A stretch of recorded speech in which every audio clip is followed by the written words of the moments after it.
Speaker. Materia today. Mr. Speaker, I love Aotearoa. I love our country, and I want it to become the country where every child in New Zealand has enough to thrive. What a future for our children. Just 34 days until early voting opens for the election, to when we can genuinely change this government so every child has enough to thrive, and where I know that New Zealanders will give their party vote to the Greens to make sure that that happens. Mr. Speaker, it's been a long, hard 3 years, but we have got there. And I want to take this moment to thank the Green team who worked so hard to make this country a cleaner, fairer and smarter one, who live the Green values and make it so obvious in the quality of their work. I thank the cleaners who work so hard for too little money to keep our offices clean, the messengers who, though they're not paid to deal with rubbish, put up with so much more of it than they deserve, the chamber officers here who make question time livable for us. This place is so much more than the sum of its parts, Mr. Speaker. Thanks to the librarians who work tirelessly on the Green Party's endless requests for more information, the ministerial staff who deal with our questions and OIAs, and thanks to the press gallery who spread their love around with promiscuous inconsistency, but who we continue to love in our own special way too. Thank you to the Labour Party, partners in the fight for a fairer future. And thank you, Mr. Speaker, for keeping us on our toes while barely restraining yourself from throwing us out of the chamber when we leaped to them. The Green Party has had a great term. We've led the opposition. You know that's true. We've set the agenda. We've outlined our vision for a cleaner, fairer, smarter New Zealand. We're stronger now than we have ever been this close to an election. We are ready, our leadership is proven, and we are prepared for real change, much needed change that's coming this September. Party vote Green, Mr. Speaker. Over this term of Parliament, we've put poverty, the environment and smart economics on the political agenda, and I'm very proud of that. But I do confess that we have spent a bit of time confused about National's resistance to our cleaner, fairer, smarter plan. With more kids in poverty, house price rises increasing 10 times as fast as incomes, rivers too polluted to swim in, how can they keep saying that things are getting better? As the term progressed, we kept wondering, what planet was the government on? Of course, the answer was provided in part by John Key himself last year when he started to paint the picture of life on planet Key. The manicured golf courses, endless holidays, the mysterious lack of toilets. You may remember this. Things, though, at that point started to make a little more sense. But nevertheless, our party strategists continue to wonder how National could keep ploughing ahead in denial of the reality on planet Earth. Well, I found out how. Apparently, on the very first day of caucus, every National MP is issued with special whiteout goggles, Mr. Speaker. These whiteout goggles filter from their sight all the poor people, or the brown people, or the poverty. They make invisible pollution, pretty much all those other nasties and misfits that they don't like.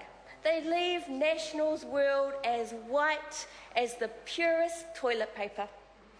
A world made of holidays, long lunches, endless green golf courses and a disproportionate number of middle-aged white men with bachelors of commerce. A world, sir, populated with people just like them. It's in this whiteout on planet Key that the Sky City Convention Centre, for example, becomes a marvel of ministerial influence rather than a monument to ministerial interference. Auckland streets become paved with golden tokens. You don't need to constrain gambling when it causes no harm. One can look through these whiteout goggles and maybe even I would have been sold on the deal because they'd found gold the National Party had. And poverty? Poverty gone. Poor children don't exist on planet Key, so why would you bother working for them? What use are payments for the poorest newborn babies if no one is born into poverty in the first place? So let's just give the money to everybody else, just like themselves. The environment is so beautiful with these whiteout goggles on. No wonder the national people can't even think about rivers needing standards to ensure that they're clean enough to swim in. When they go down to the river, it looks like a music video from some kind of angelic gospel song, except, of course, all the folks who are wading in the water are white. What an amazing place Planet Key is with these fabulous goggles on. I can't see a thing most of the time when I wear them, but what I do see does look awfully white. Hell, I can't even see myself. No wonder Aunt Holly didn't like my jackets. They must have looked very odd as they had wandered through the chamber all by themselves. Of course, national ministers, they must wine and dine the oil companies and hope that they'll drill our shores, because with these goggles on, there's no chance of an oil spill. They can drill all the way to China. And of course, there's no reason to stop the intensifying of dairy in the industry. The rivers are safe from pollution because, just like the people on Planet Key, the cows on Planet Key don't shimmy either, sir. But seriously, Mr. Speaker, I'm going to take the goggles off for a moment, just the goggles, mind, and for a moment reflect on the reality that is planet Earth.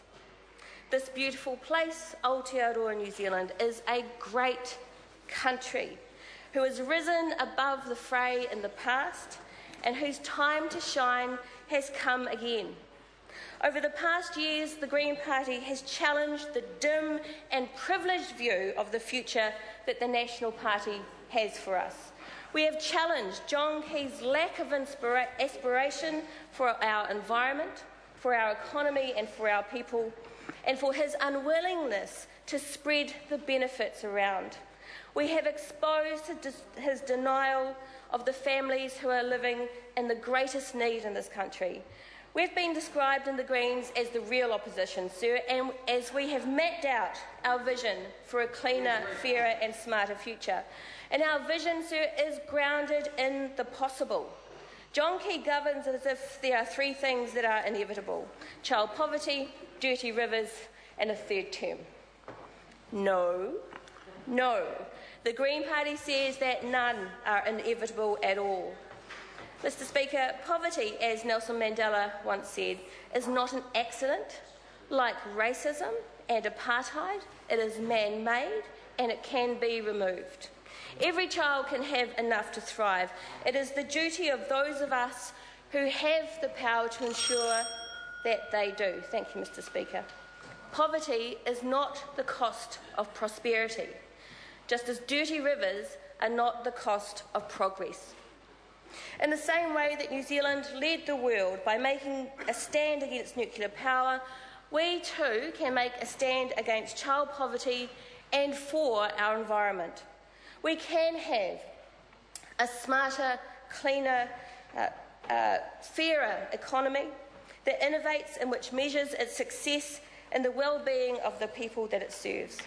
We can have a society where every child has enough to thrive because the benefits of the wealth of our society are more fairly shared.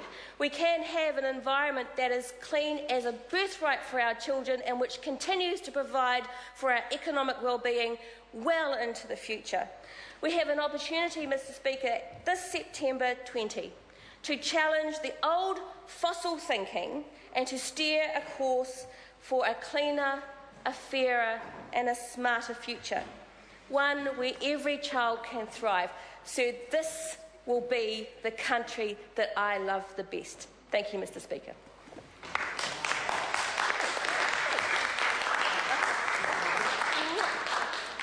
Right Honourable Winston Peters. Mr. Speaker, I want to pass on our regards to all retiring colleagues.